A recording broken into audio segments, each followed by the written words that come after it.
Dari mana Haji Iskandar 2 kali wajib? Rumahnya Haji 1 kali sunnah. Insya Allah saya membangun rumah 1 untuk menyelamatkan yatim saya. Niatnya. Nah kalau bapak-bapak, ibu-ibu belum niat seperti itu, silahkan dari sekarang, tidak ada kata terlambat.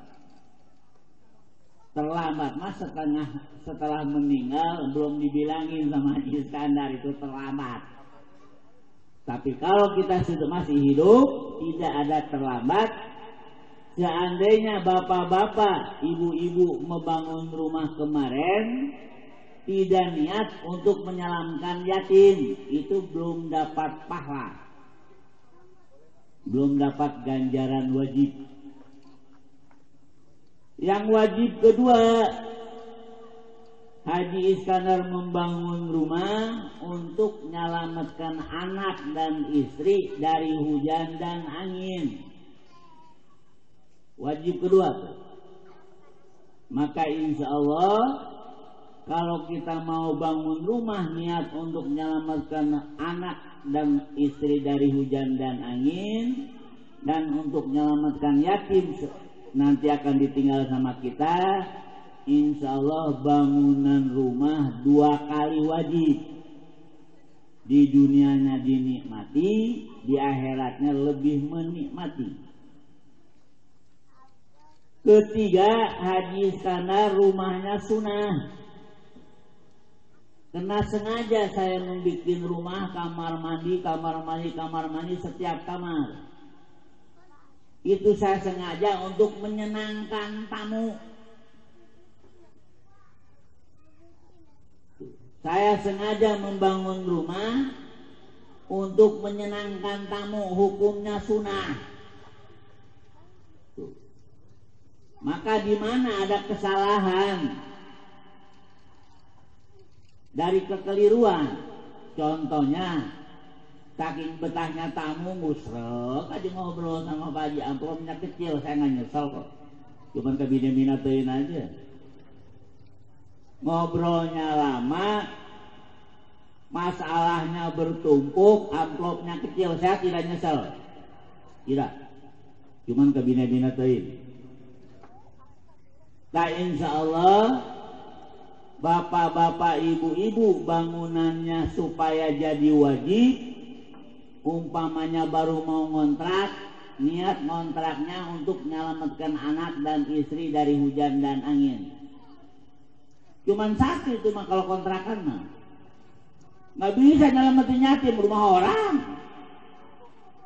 Tuh kalau ngontrak mah wajibnya baru 1, sunahnya nggak ada. Wajibnya cuma 1, sunahnya nggak ada, karena hanya niat untuk menyelamatkan anak dan istri dari hujan dan angin. Untuk menyelamatkan yatim belum bisa karena bangunan orang, punya orang.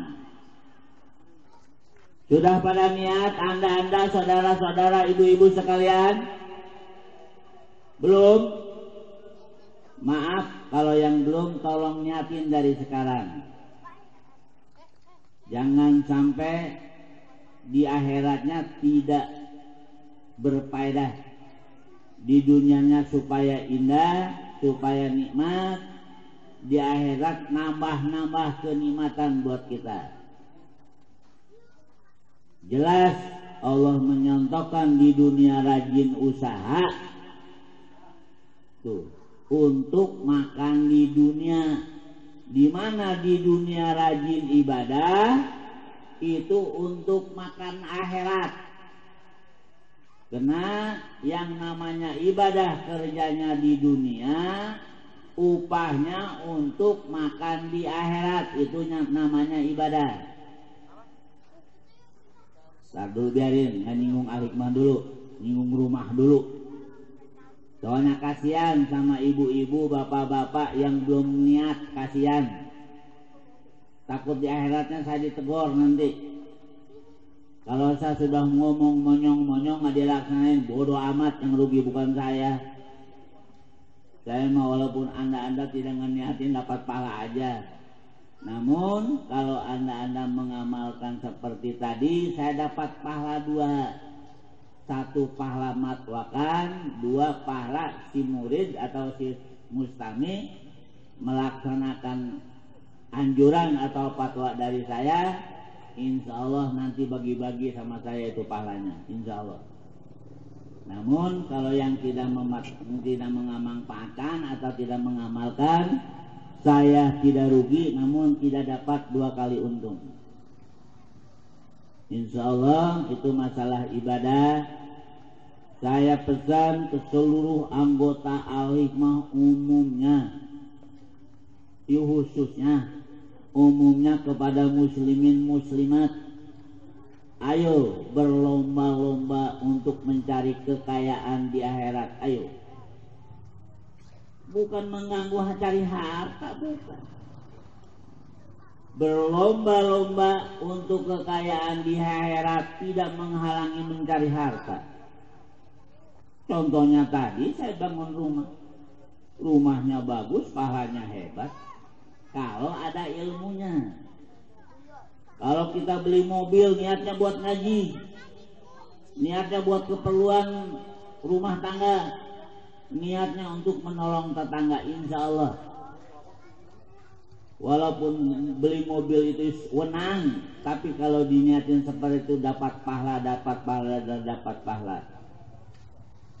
Maka saya mengulas sebelum Al-Hikmah, insya Allah Al-Hikmah bakal dibahas sama saya. Sebelum saya mengulas Al-Hikmah, saya menganjurkan dulu kepada para bapak, para ibu, saudara-saudara sekalian, karena mati sudah dampak di hadapan kita. Walaupun 100 tahun yang akan dihadapi hanya besok hitungannya. Kalau 1 juta tahun mah memang sudah nggak ada. Kalau 100 tahun masih ada. Walaupun umur kita masih ada sampai 100 tahun, tapi hitungannya besok. Kenapa? Karena Allah berjanji di Quran, 1 hari di akhirat ratusan ribu tahun dunia. 1 hari di akhirat lamanya sama dengan ratusan ribu tahun di dunia. Kenapa Allah tidak menyebutkan 1000 tahun? Kenapa Allah tidak menyebutkan ratusan ribu juta tahun? Karena makanya Allah berfirman di Quran hanya menyebutkan ratusan ribu tahun. Itu tergantung nanti jumlah surga dan nerakanya. Contoh, 1 surga 2 kali dunia. Allah membuat 1000 surga. Sudah 2000 hari itu. Surganya saja, belum nerakanya. Maka Allah tidak menentukan panjang kali lebarnya, hanya ratusan ribu tahun. 1 hari di akhirat sama dengan ratusan ribu tahun di dunia. Maka belum terjumlah jamleh berapa.